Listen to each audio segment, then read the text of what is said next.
నమస్తే TV TNN news ఇక వార్తల్లోని వివరాలు చూద్దాం. సత్తెనపల్లి నియోజకవర్గంలోని నకరికల్లు మండలం కుంకలగుంట గ్రామంలో జరిగిన బహిరంగ సభలో మంత్రి అంబటి రాంబాబుతో కలిసి పాల్గొన్న వైఎస్ఆర్సీపీ నర్సారావుపేట పార్లమెంట్ అభ్యర్థి doctor P Anil Kumar Yadav, Palnadu doctors cell convener Gajjala Nagabhushan Reddy, Palnadu జిల్లా యువజన విభాగ అధ్యక్షులు మరియు నియోజకవర్గ పరిశీలకులు శివ, ఎంసీఏ పడాల శివారెడ్డి అన్న, పల్నాడు పార్లమెంట్ మహిళా అధ్యక్షురాలు గీత హాసనాథి ఘన స్వాగతం పలికిన వైఎస్ఆర్ కాంగ్రెస్ పార్టీ నాయకులు, కార్యకర్తలు. బయట వాడు ఎవడైనా మన కుటుంబానికి చేయాల్సిన 5 మంది ఒకటవుతామా లేదా? మన కుటుంబం ఒకటవుతా లేదా? ఈ రోజు కూడా అంతే. వైఎస్ఆర్ కాంగ్రెస్ పార్టీ కుటుంబంలో 100 గొడవలు ఉండొచ్చు, 100 చీలికలు ఉండొచ్చు, కానీ మన నాయకుడు దగ్గరికి వస్తే అందరం ఒకటవుతాం, జగన్ గెలిపించుకుందాం, వైఎస్ఆర్ కాంగ్రెస్ పార్టీ గెలిపించుకుందాం. ఈ రోజు రాంబాబన్న మీదనో ఇంకొకరి మీద అలిగి మీరు ఓటు తప్పు చేస్తే, మీరు తప్పు చేస్తుంది మీ ఒక్కరికి కోసం కాదు, రాష్ట్రంలో లక్షలాది మంది పేదలు, పొడుగు బలహీన వర్గాలు నమ్ముకున్న జగన్మోహన్ నమ్ముకున్న వాళ్ళందరికీ అన్యాయం జరుగుతుంది. వాళ్ళతో పాటు మీరు కూడా రేపు తప్పులు సరిదిద్దుకోవాలన్నా కూడా సరిదిద్దుకోలేరు అని చెప్పి అందరికీ కూడా తెలియజేస్తా ఉన్నా. కాబట్టి అన్ని కూడా పక్కన పెడదాం. ఈ 2 నెలల తర్వాత కావాలంటే ఏమన్నా చూసుకుందాం, చిన్న చిన్నవి ఉంటే, కానీ ఈ 2 నెలలు అందరూ ఒకటవుదాం, కలిసి పనిచేద్దాం. వైఎస్ఆర్ కాంగ్రెస్ పార్టీ ఇలాగుంటే బలహీనం, ఇలాగుంటే పిడికిలి బలం, ఇలా ఉదయం జగన్ గెలిపించుకుంటా చెప్పి మీ అందరికీ కూడా తెలియజేస్తున్నానన్న. ఆలోచన చేయండి ప్రతి ఒక్కరూ కూడా. ఇందాక చెప్పాడన్నా ఇక్కడ కాపు సోదరులు ఎక్కువ ఉన్నారని. కాపు సోదరులు అందరికీ కూడా ఒకేట్లా చెప్తా ఉన్నానన్నా. మీరు పవన్ కళ్యాణ్ నమ్ముకొని పోయారు, కానీ ఆ పవన్ కళ్యాణ్ ఆయన ముఖ్యమంత్రి కాదు, చంద్రబాబు నాయుడు ముఖ్యమంత్రి కావాలని నమ్ముకొని పోతా ఉన్నాడు. మీరు నమ్ముకున్న పవన్ కళ్యాణ్ రేపు 2024 రేపు రాబోయే మే 13లో పిఠాపురంలో ఆయన ఓడించేది తెలుగుదేశం పార్టీనే. పిఠాపురంలో పవన్ కళ్యాణ్ ఓడించబోతుంది. ఆయన ఓడించిన తర్వాత జూన్ 4వ తారీఖున 2024 ఎన్నికల కౌంటింగ్ అవుతుంది. సాయంకాలం 5 గంటలకు రిజల్ట్స్ వస్తాయి. మన ముఖ్యమంత్రి జగన్మోహన్ రెడ్డి గారు మళ్ళీ వైఎస్ఆర్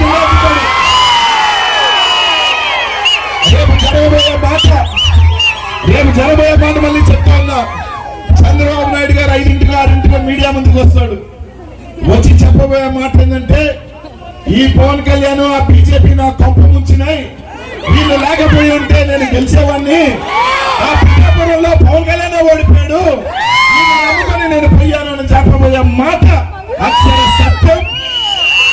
గతంలో చెప్పాడు, మళ్ళీ కూడా చెప్తాడు చంద్రబాబు నాయుడు గారు.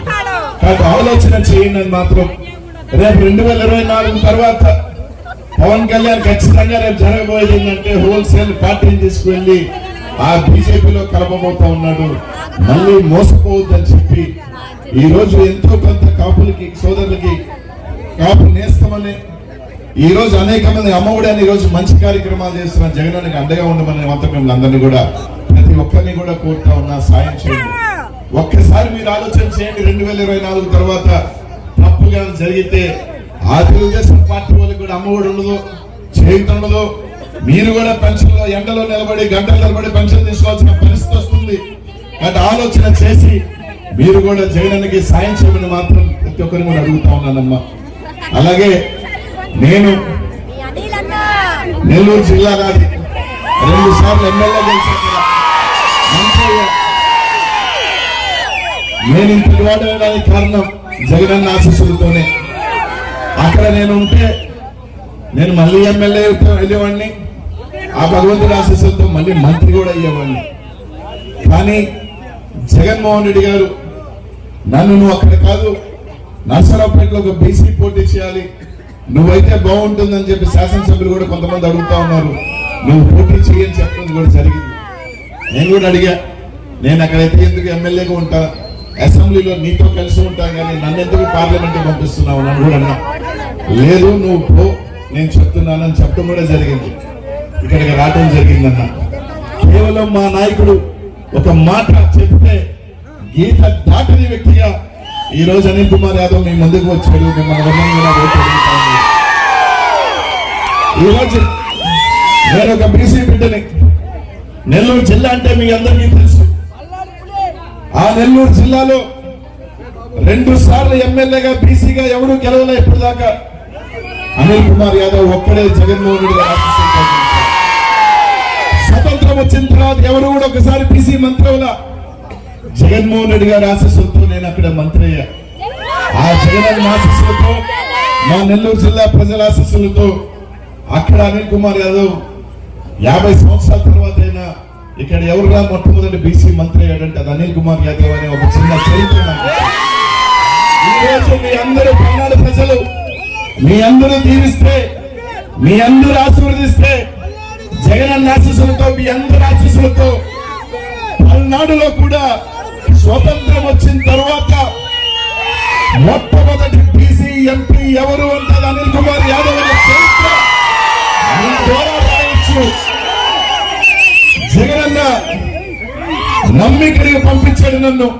ఆయన మాటని కాదనకుండా నా 15 సంవత్సరాల రాజకీయాన్ని సరే నా జిల్లాలో పక్కన పెట్టి నాకు ఏదైనా ఆయన ఇచ్చాడు, మంచైనా చెడైనా నాకు జగన్మోహన్ రెడ్డి అని చెప్పి ఇక్కడికి రావటం కూడా జరిగింది. మీ అందరినీ కూడా ఒకటే కోరుతా ఉన్నా, ఆశీర్వదించండి, సాయం చేయండి.